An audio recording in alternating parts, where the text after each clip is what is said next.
నేను మొదటి నుంచి డౌట్ పడుతూనే ఉన్నాను కదక్క. దీని వెనక ఆ బల్లి హస్తం ఉందని. అక్క, విశ్వాన్ని ప్రేమించమని అమూల్యకి బల్లి చెప్పడం వెనక ఏదో పెద్ద కుట్ర ఉందని నాకు అర్థం అవుతుంది. దాన్ని అంతు చూసి ఆ కుట్ర ఏంటో బయటపడ్డాం పదక్క. వదినా, ఎవరితోనూ గొడవ పడినని మీరు నాకు మాట ఇచ్చారు. అది తిన్నింటి భాషలు లెక్క పెట్టి నీ జీవితాన్ని నాశనం చేయాలని చూస్తే ఇంకా మాటను పట్టుకుని వేలాటమేంటి అమూల్య? అర్థం లేకుండా. వదినా, నాన్న ఏ కోరి తెచ్చిన సంబంధం మళ్ళీ వదిన. వదిన ఇలా చేసిందంటే నాన్న తట్టుకోలేరు. ఎన్నో సంబంధాలు చూసిన తర్వాత మళ్ళీ వదినతో అన్నయ్యకి పెళ్ళైంది. నా జీవితాన్ని ఇలా చేసిందంటే అన్నయ్య ఖచ్చితంగా మళ్ళీ వదినని వదిలేస్తాడు. నా జీవితం ఎలాగో సమస్యల్లో పడిపోయింది. వాళ్ళ జీవితాలని కాపురాలని సమస్యల్లో పడడం ఎందుకు వదినా? అది కాదమూల్య, ప్లీజ్ వదినా, నీకు దండం పెడతాను. ఈ విషయం ఇంతటితో వదిలేయండి. నాన్నతో గాని ఇంకెవరితో గాని చెప్పారంటే నా మీద ఉంటాయి. సరే, వదిలేసి పద, ఇంటికి వెళ్దాం. పద. ఇప్పటి నుంచి నా గుండె టెన్షన్తో ఈ అన్నం ఉడికినట్టు పుడికిపోయింది. అమ్మ నాన్న ఈ పాటికి అమూల్యతో మాట్లాడేస్తుంటారు. ఆ బండోడిని ప్రేమించమని అమూల్యత చెప్పింది నేనే అన్న విషయం ఎవరితో చెప్పొద్దని ఆ పిల్లిని బతిమాలేస్తుంటారు. ఆ పిల్లి కూడా నాలాగే పోలంత మంచిది కాబట్టి సరేలే దేవత లాంటి బండి వదిన గురించి చెప్పనులే అని చేస్తుంటుంది. అమ్మయ్యా, ఇక రెడ్డి కూతంతా ప్రశాంతంగా ఉండొచ్చు. ఈ మధ్య అప్పుడల్లాగా చాలా డెలికేట్గా తయారైపోయింది. అరుపుల్ని తట్టుకోలేకపోతుంది. అయినా హ్యాపీ న్యూస్ ఇవ్వడానికి కూడా నక్కలాగా అంత పెద్దగా అరుసుకుంటూ వచ్చేసావాలా? హ్యాపీ న్యూస్ కాదమ్మడా, పెద్ద షాకింగ్ న్యూస్. అంటే గట్టి చట్నీలో నీళ్లు కలిపేసినట్టుగా జరిగిందంతా అందరికి గడగడా చెప్పేస్తదేమో. కొడుకి హ్యాపీ లేదు కదే. షాకుల మీద షాకులు, టెన్షన్ల మీద టెన్షన్లు. నా పొగుడుతో ముద్దు ముచ్చటలేదు. సరదా బతుకు అమ్మడో, ఇంకిపోయిన చెరువు గురించి ఎండిపోయిన సరక గురించి మాట్లాడుకోకూడదు. నేను మాట్లాడుతున్నానో చెప్పు. ఏమంటే అడిగారండి, ఇది మన చరిత్ర గురించి చర్చా వేదికలు పెట్టుకునే టైం కాదు. హాస్పిటల్కి వెళ్ళి అమూల్య వాళ్ళ నాన్నకి చెప్పకుండా ఆపుదాం. పదండి పదండి. అప్పుడు నువ్వు ఆ గంటతో అన్న పెడితే పుణ్యకాలం పూర్తయిపోద్ది.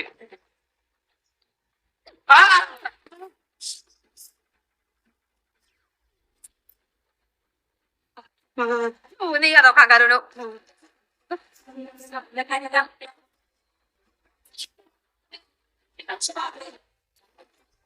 ఎక్కడికి అంటే అది మరి హాస్పిటల్లో అందరూ తిండి తిప్ప లేకుండా బాధపడుతూ ఉన్నారు కదా.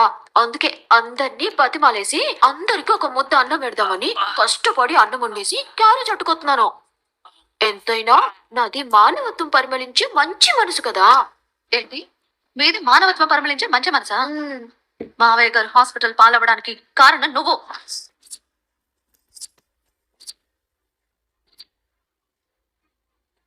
చేయాల్సిన దారుణాలు ఘోరాలు అన్ని చేసేసి ఏమీ తెలియని నంగనాచలాగా అన్నం తీసుకెళ్తున్నావా? అన్నం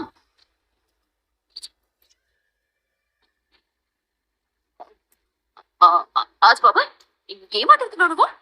మావయ్య గారు హాస్పిటల్ పాలవడానికి మేము కారణమని అంత దుర్మార్గంగా మాట్లాడతావేంటి?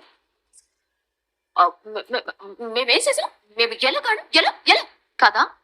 మీరు కారణం కాదా? అసలు చేసిందంతా మీరు కాదా?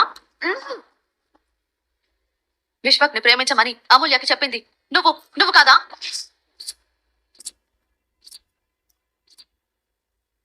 ఇదిగో అమ్మాయి, ఏం మాట్లాడుతున్నావు నువ్వు? ఆ మైకి రాలేదా మా అమ్మాయి మీద అంత దారుణమైన నిద్రేస్తావేంటి నువ్వు? మరే ఇడ్లీకి పూరి కొరకు సంబంధం లేనట్టుగా ఈ విషయానికి మాకు సంబంధమే లేదు.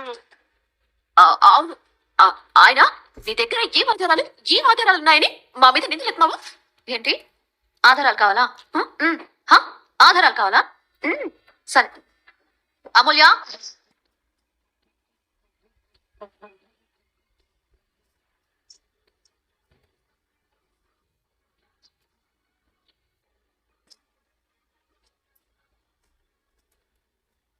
ఆధారాలు కావాలని అడిగారు కదా, చూడండి.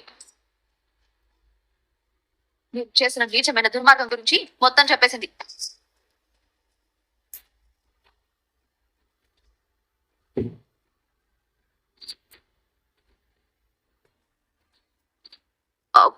ఇదిగో అమూల్య, ఏంటి ఈ దారుణం? నీకు విశ్వకి ప్రేమ రాయబారం చేసింది నేనని ఎంత అన్యాయంగా మాట్లాడుతుందో చూడు. మళ్ళీ వదిలి చాలా మంచిది, పాపం ఏ పాపం తెలీదు అని చెప్పు. ఏంటి కోపం?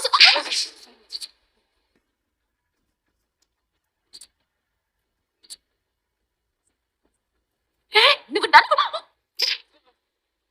ఏయ్, నా కూతురు కొట్టడానికి ఎంత ధైర్యమే నీకు? ఏయ్, వామ్మో, నాకేం తెలీదు. వయసులో పెద్ద దానివని, అమ్మంత వయసున్న దానివని ఆగిపోయాను.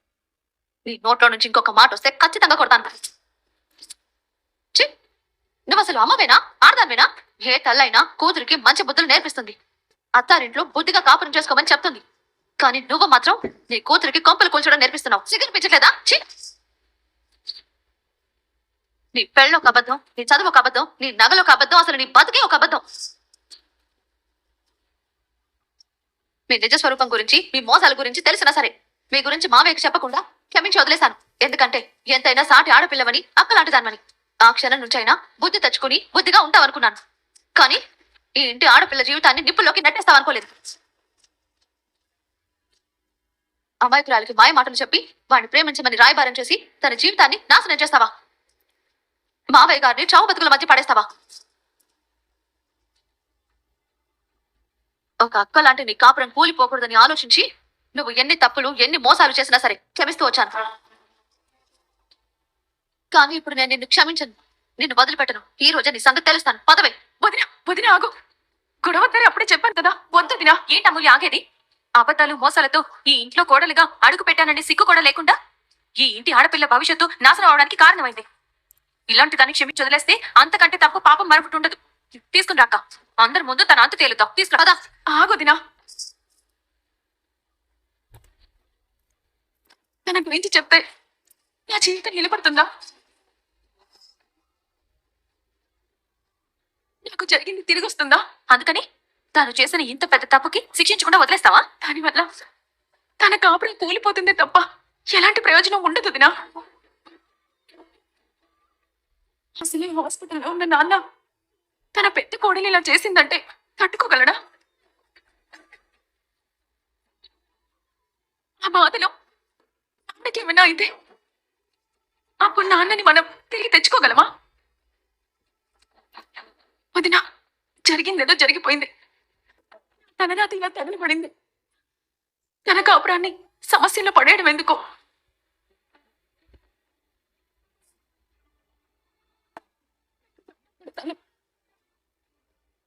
వదిలేండి వదినా, ప్లీజ్. వదిలేండి వదినా, ప్లీజ్. నిన్ను పూర్తిగా క్షమించి వదిలేయట్లేదు. మావయ్య గారు హాస్పిటల్ నుంచి పూర్తిగా కోలుకొని వచ్చిన తర్వాత, అమూల్య సమస్యకి ఒక పరిష్కారం దొరికిన తర్వాత అప్పుడు ఉంటుంది అసలాట నీకు. అప్పటి వరకు ఏ క్షణం నీ పరిస్థితి ఏమవుతుందోనన్న భయంతో ప్రతి క్షణం చేస్తూ బతుకు. నర్మద నాన్న హాస్పిటల్కి వచ్చి రామరాజును చూసి, ఇప్పుడు ఏం చెప్పాం, అబ్జర్వేషన్ లో పెట్టామని చెప్పారు. అలాగా?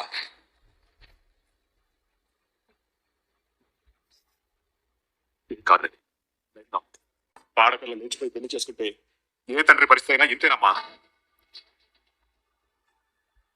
ఆ రోజు నీ తండ్రి పరిస్థితి కూడా ఇంతేనమ్మా. నువ్వు చూస్తున్నావా?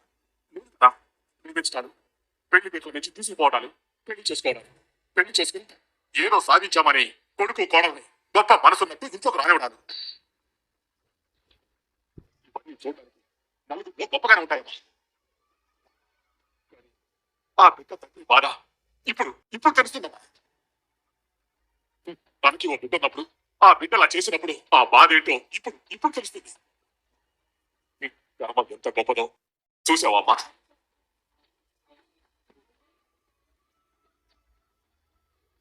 పిల్లలన్నా మీ మామయ్య పరిస్థితి ఇలా ఉంటే ఒక్కగానొక్క బిడ్డ ప్రాణానికి ప్రాణంగా పెంచుకున్నాను. నలుగురిలో పనుగా పట్టుకుంటున్న నాకు ఆ రోజు ఇలాంటి పరిస్థితి వచ్చింది. నువ్వు అర్థం చేసుకోలేదు.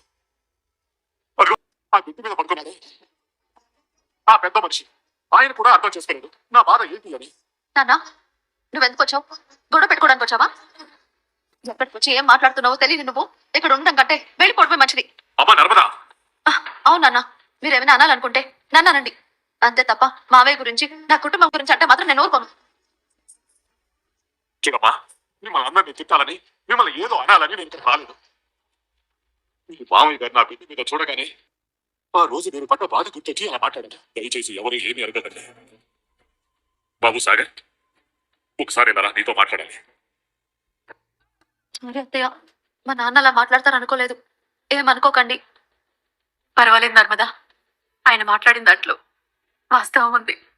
నర్మదా, వల్లి ఎక్కడ? వల్లి వాళ్ళ అమ్మ నాన్న ఎక్కడ? మీరిద్దరు వచ్చారేంటి? బావగారు, వాళ్ళు పెద్దవాళ్ళు రెస్ట్ తీసుకుంటామంటే అక్కడే ఉండమన్నాను. వాళ్ళకి తోడుగా మళ్ళీ అక్కడే ఉండమని చెప్పాను. అలా మళ్ళీ ఇలాంటి అవకాశం రాదు. ఎందుకు ఆ ఏజెంట్ అడిగిన డబ్బులు రెడీ చేసుకున్నావా? చెప్పలేడు. గవర్నమెంట్ జాబ్ వదులుకుంటే మళ్ళీ దొరకదు. చేసుకున్నాను మావయ్య. 10 గంటల లోపు ఆ డబ్బులు ఇచ్చి ఆఫర్ లెటర్ తీసుకో. అది మావయ్య, నాన్న పరిస్థితి. చూడరు, నువ్వు ఇప్పుడు ఆ లెటర్ తీసుకున్నా తీసుకోకపోయినా మీ నాన్న పరిస్థితి ఏమీ మారదు. ఇక్కడ జరగాల్సింది జరుగుతుంది. దీని గురించి అక్కడ వచ్చిన ఆఫర్ వదిలేయొద్దు. ఏ మాత్రం డిలే చేయొద్దు. అలాగే మావయ్య, పొద్దున్నే డబ్బులు ఇచ్చి లెటర్ తీసుకుంటాను. గుడ్. డబ్బులు తీసుకుంటా, నేను అక్కడే ఉంటాను. ఉం?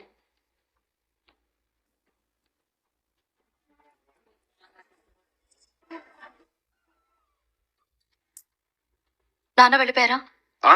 ఇప్పుడే. ఏం మాట్లాడారు?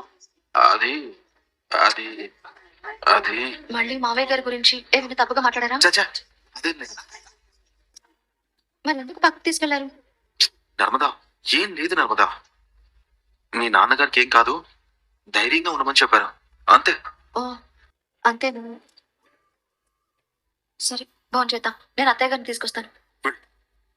భోజనం కోసం ఎవరిని పిలిచినా ఎవ్వరు ఆకలిగా లేదు అని అంటారు. అప్పుడే రామరాజు అలా కదులుతుంటే నర్సు వెళ్ళి డాక్టర్ రామరాజు గారు కదిలారని చెప్పేసరికి వీళ్ళందరూ ఆనందంగా లోపలికి వెళ్తారు.